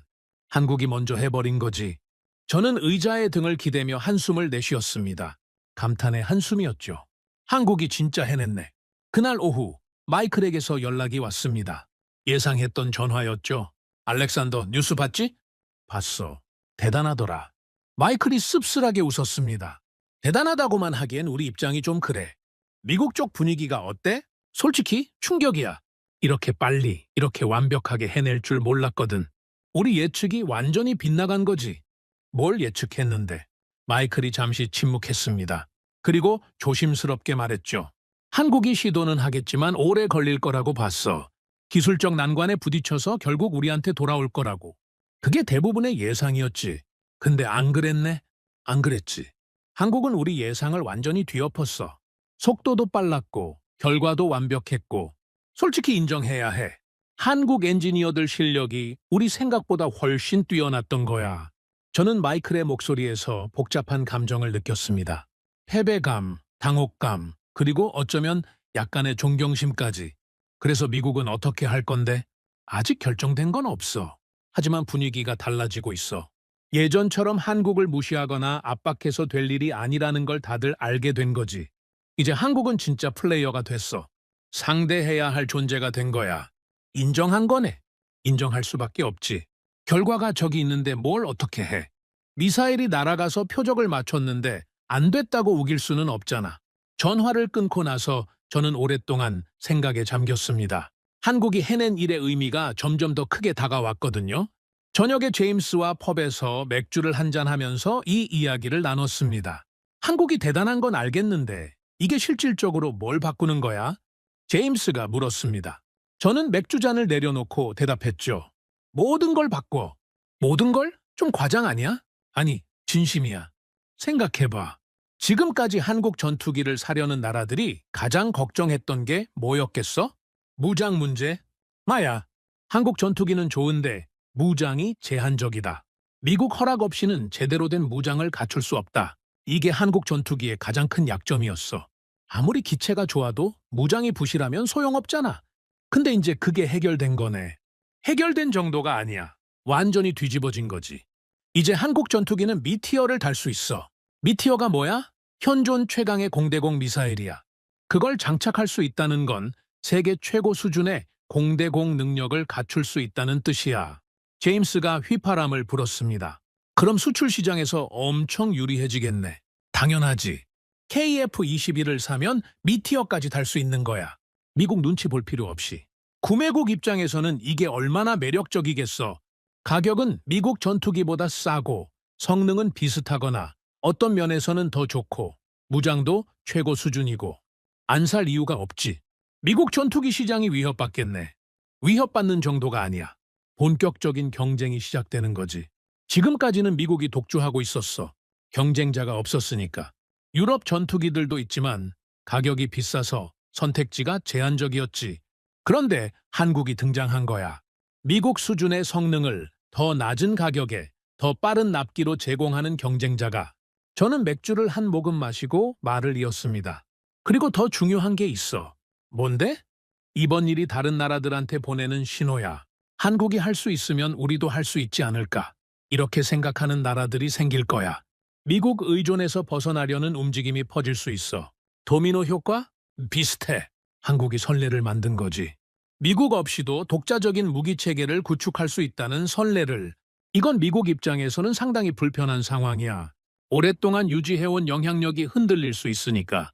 제임스가 고개를 끄덕이며 말했습니다. 판이 바뀌는 거네? 진짜로. 응, 이제 시작이야. 한국이 첫 발을 내디뎠어. 앞으로 이제 어떻게 될지는 모르지만 한 가지는 확실해. 예전으로는 돌아갈 수 없어. 한국이 증명해버렸으니까. 며칠 후 저는 이번 사건에 대한 분석 보고서를 작성하기 시작했습니다. 나토 관련 자문 업무의 일환이었죠. 보고서를 쓰면서 한국이 이번에 보여준 것들을 하나하나 정리해봤습니다. 첫째, 기술력. 한국은 자체 개발 전투기에 외국 미사일을 완전 통합하는 데 성공했습니다. 이건 세계적으로도 손에 꼽히는 성취였죠. 한국 엔지니어들의 역량이 세계 최고 수준임을 증명한 거였습니다. 둘째, 전략적 판단력. 한국은 미국과 정면 충돌하는 대신 우회로를 선택했습니다. 협상에 매달리지 않고 대안을 찾았죠. 그리고 그 대안을 현실화하는 데 성공했습니다. 이건 단순한 기술 문제가 아니라 국가 전략 차원의 성공이었습니다. 셋째, 실행력. 계획을 세우는 건 누구나 할 수 있습니다. 하지만 실제로 실행해서 결과를 내는 건 다른 문제죠. 한국은 몇 달 만에 양해각서 체결부터 실사격 성공까지 이뤄냈습니다. 이 속도는 업계에서 전례가 없는 거였죠. 보고서를 쓰면서 저는 한 문장을 떠올렸습니다. 예전에 제임스가 했던 말이었죠. 여러 재료를 섞어서 자기만의 것으로 만들어낸다고요. 그 말이 정확히 맞았습니다. 한국은 유럽 미사일을 가져왔습니다. 하지만 그냥 가져다 쓴 게 아니었어요. 자기 전투기에 맞게 통합하고 자기 방식으로 운용체계를 구축했죠. 결과물은 유럽 것도 아니고 미국 것도 아니었습니다. 한국 것이었어요. 속도의 주도권은 놓지 않는다. 그게 한국 방식이었습니다. 보고서 마지막 부분을 쓰면서 저는 창밖을 바라봤습니다. 런던의 밤하늘에 별이 떠 있었죠. 지구 반대편 한국에서는 지금 낮일 거였습니다. 아마 엔지니어들이 다음 단계를 준비하고 있겠죠. 성공에 안주하지 않고 더 높은 목표를 향해 나아가고 있을 거였습니다. 한국은 승인이라는 문을 두드리지 않았습니다. 그 문 자체를 필요 없게 만들어버렸죠. 허락을 구하는 대신 스스로 길을 만들었습니다. 그리고 그 길에서 성공을 거뒀습니다. 이건 단순한 무기 시험의 성공이 아니었습니다. 국가의 의지와 능력이 빚어낸 역사적 순간이었죠. 저는 그 순간을 목격한 것이 영광스러웠습니다. 한국은 해냈습니다. 정말로 해냈습니다. 실사격 성공 소식이 전해진 후 며칠이 지났습니다. 하지만 업계의 반향은 사그라들지 않았죠.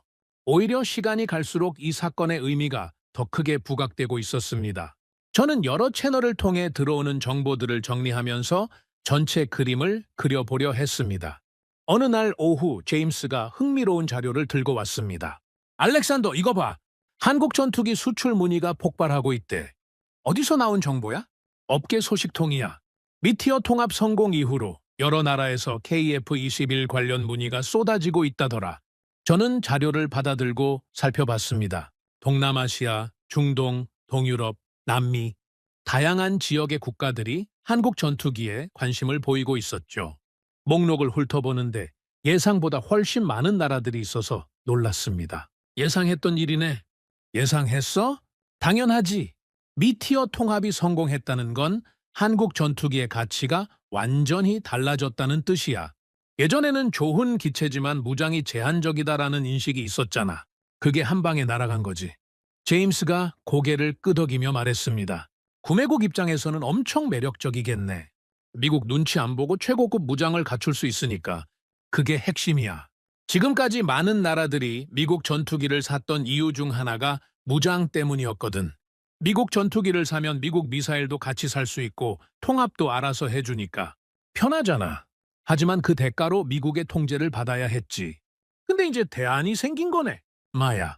한국 전투기를 사면 유럽 미사일을 달 수 있어. 미국 승인 필요 없이.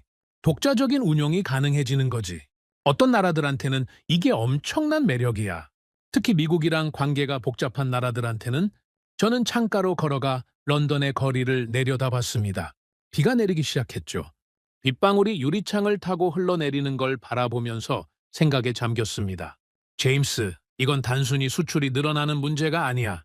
무슨 뜻이야? 판 자체가 바뀐 거야. 지금까지 세계 방산 시장의 룰은 미국이 정했어. 누가 뭘 살 수 있는지, 어떤 무장을 갖출 수 있는지 전부 미국의 영향력 아래 있었지. 하지만 한국이 그 구조에 균열을 낸 거야. 균열? 응. 미국 없이도 최고 수준의 무기 체계를 구축할 수 있다는 걸 증명했잖아. 이건 전례가 없는 일이야. 다른 나라들도 보고 있을 거야. 한국이 했으니까 우리도 할 수 있지 않을까. 이런 생각들이 퍼질 거야. 제임스가 진지한 표정으로 물었습니다. 미국이 가만히 있을까? 가만히 있을 수는 없겠지. 하지만 어떻게 할 수 있겠어? 이미 일어난 일이야. 미사일은 날아갔고 표적은 맞았어. 그 사실을 되돌릴 수는 없잖아. 며칠 후 마이클에게서 연락이 왔습니다. 목소리가 예전과 달랐죠. 뭔가 체념한 듯한 느낌이었습니다. 알렉산더, 시간 좀 있어? 있지. 무슨 일이야? 그냥 얘기하고 싶어서. 요즘 일들 정리도 할 겸. 저는 마이클의 목소리에서 피로감을 느꼈습니다. 이 상황이 그에게도 쉽지 않았던 모양이죠. 한국 건 때문에 힘들어? 마이클이 쓴웃음을 지었습니다. 힘들다기보다는 생각이 많아졌어. 우리가 뭘 잘못했는지 돌아보게 되더라고. 뭘 잘못했다고 생각해? 잠시 침묵이 흘렀습니다. 마이클이 천천히 말을 꺼냈죠. 우리는 한국을 막을 수 있다고 생각했어. 폴란드 건을 거절하면 한국이 고개 숙이고 돌아올 거라고. 선택지가 없을 거라고 봤지. 그게 오판이었어. 한국한테 선택지가 있었네. 있었지. 우리가 몰랐던 거야. 아니 알면서도 무시했던 건지도 몰라. 한국이 설마 그 길을 갈 거라고는 생각 안 했으니까. 우리의 오만이었어. 저는 마이클의 말을 듣고 고개를 끄덕였습니다. 미국의 오만함이 이 결과를 낳은 거였죠. 마이클, 솔직히 말해줘. 미국은 앞으로 어떻게 할 거야? 아직 구체적인 방침은 없어. 하지만 한 가지는 확실해. 예전처럼 한국을 대할 수는 없어. 이제 한국은 우리가 통제할 수 있는 상대가 아니야. 인정해야 해. 협력 관계로 가겠다는 거야? 아마도. 적어도 공개적으로 적대하는 건 무리야. 한국은 여전히 동맹국이고 이 지역에서 중요한 파트너니까. 하지만 내부적으로는 상당히 복잡한 감정들이 있지. 자존심도 상하고. 마이클이 한숨을 쉬며 말을 이었습니다. 알렉산더, 한 가지 인정할 건 인정해야겠어. 한국이 대단하긴 해. 우리 예상을 완전히 뛰어넘었어. 이렇게 빠르고 완벽하게 해낼 줄은 정말 몰랐거든. 그 말 들으니까 기분이 묘하네. 미국 사람 입에서 한국이 대단하다는 말이 나오다니. 사실이니까 인정하는 거야. 우리도 배울 게 있어. 한국의 실행력, 기술력, 그리고 위기를 기회로 바꾸는 능력. 솔직히 감탄했어. 전화를 끊고 나서 저는 오랫동안 생각에 잠겼습니다. 미국도 결국 한국을 인정할 수밖에 없게 된 거죠. 물론 속으로는 불편하겠지만 결과가 저기 있는데 어쩌겠습니까? 다음 날 저는 제임스와 함께 이번 사건의 의미를 정리해 봤습니다. 이제 정리해보자. 한국이 이번에 뭘 바꾼 거야? 제임스가 물었습니다. 저는 화이트보드 앞에 서서 하나씩 적어 나갔죠? 첫째, FA-50의 위상이 완전히 달라졌어. 예전에는 가성비 좋은 경전투기 정도로 인식됐잖아. 개발도상국들이 훈련 겸 실전용으로 사는 그런 기체. 하지만 이제는 달라. 미국 승인 없이도 최고급 무장을 갖출 수 있는 독립형 전투기가 된 거야. 경전투기 시장에서 독보적인 위치를 차지하겠네. 마야. 이 가격대에서 미티어를 달 수 있는 전투기가 어디 있어? FA-50이 유일해. 경쟁자가 없는 거지. 시장을 독점할 수 있는 위치에 올라선 거야. 저는 다음 항목을 적었습니다. 둘째, KF-21의 수출 경쟁력이 폭발적으로 올라갔어. 원래도 좋은 전투기였지만 무장 문제 때문에 주저하는 나라들이 있었거든. 미국 통제를 받게 되는 거 아니냐 이런 우려들. 그게 싹 사라진 거야. 미티어를 달 수 있으니까. 그것도 한국이 직접 통합해서. 구매국 입장에서는 미국 눈치 볼 필요 없이 독자적으로 운용할 수 있는 거지. 이건 엄청난 셀링 포인트야. 다른 전투기들이 따라올 수 없는 장점이지. 저는 세 번째 항목을 적었습니다. 셋째, 한국 방산에 대한 인식이 바뀌었어. 예전에는 가성비 좋은 중급 제품이라는 이미지가 있었잖아. 미국이나 유럽 무기보다는 한 수 아래라는. 하지만 이제는 달라. 한국은 최고 수준의 기술력을 가진 방산 강국으로 인정받게 됐어. 제임스가 화이트보드를 바라보며 말했습니다. 정리하면 무기의 가치도 올라갔고 수출 경쟁력도 올라갔고 국가 이미지도 올라갔다는 거네. 하지만 가장 중요한 건 따로 있어. 뭔데? 저는 마지막 항목을 적었습니다. 굵은 글씨로요. 한국은 막을 수 있는 나라에서 함부로 막을 수 없는 나라가 됐어. 제임스가 그 문장을 한참 들여다봤습니다. 이게 핵심이네. 마야. 예전에는 미국이 마음만 먹으면 한국을 막을 수 있었어. 승인 안 해주면 끝이었으니까. 하지만 이제는 달라. 한국을 막으려면 대가를 치러야 해. 한국은 다른 길을 갈 능력이 있거든. 막으면 그냥 돌아가 버리는 거야. 유럽으로. 아니면 자체 개발로. 미국이 원하는 결과를 얻을 수 없게 된 거지. 저는 마커를 내려놓고 창가로 걸어갔습니다. 비가 그치고 햇살이 비치기 시작했죠. 제임스, 이게 진짜 독립이야. 무기를 만드는 것과 무기를 통제하는 건 달라. 지금까지 한국은 만들 수는 있었지만 완전히 통제하지는 못했어. 핵심 부품은 남한테 의존했고 쓰려면 허락을 받아야 했지. 하지만 이제는 달라. 만들고 통합하고 운용하고 전 과정을 자기가 관장할 수 있게 된 거야. 저는 돌아서서 제임스를 바라봤습니다. 무기를 만들었지만 쓸 수 있는 권한이 남에게 있는 나라. 그건 진짜 강국이 아니야. 한국은 그 경계선까지 갔어. 그리고 거기서 멈추지 않았지. 경계를 넘어선 거야. 제임스가 조용히 고개를 끄덕였습니다. 대단하네. 정말로. 그리고 한 가지 더 있어. 뭔데? 한국은 이 과정에서 엄청난 기술을 축적했어.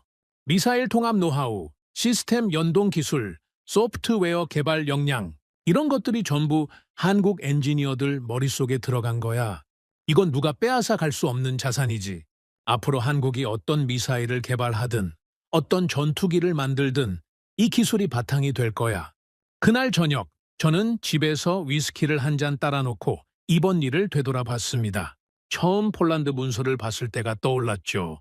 그때만 해도 저는 이 일이 이렇게 흘러갈 줄 몰랐습니다. 한국이 미국의 견제를 정면으로 돌파할 줄은요. 한국은 밟을수록 가라앉는 나라가 아니었습니다. 밟을수록 올라오는 나라였죠. 미국이 막으려 할수록 더 강해지고 더 빨리 움직이고 더 높이 올라갔습니다. 그리고 한번 올라오면 그 우위를 쉽게 내주지 않을 거였습니다. 저는 한국이라는 나라에 대해 새롭게 알게 된 것들을 떠올렸습니다. 위기를 기회로 바꾸는 능력, 남의 것을 가져다가 자기 것으로 만드는 재주, 불가능해 보이는 일을 해내는 집념, 포기하지 않는 끈기. 이런 것들이 모여서 이번 결과를 만들어낸 거였죠. 예전에 제임스가 한 말이 다시 떠올랐습니다. 여러 재료를 섞어서 자기만의 맛을 내는 것처럼 여러 기술을 섞어서 자기만의 무기를 만든다고요. 그 말이 정확히 맞았습니다. 한국은 유럽 미사일을 가져왔습니다.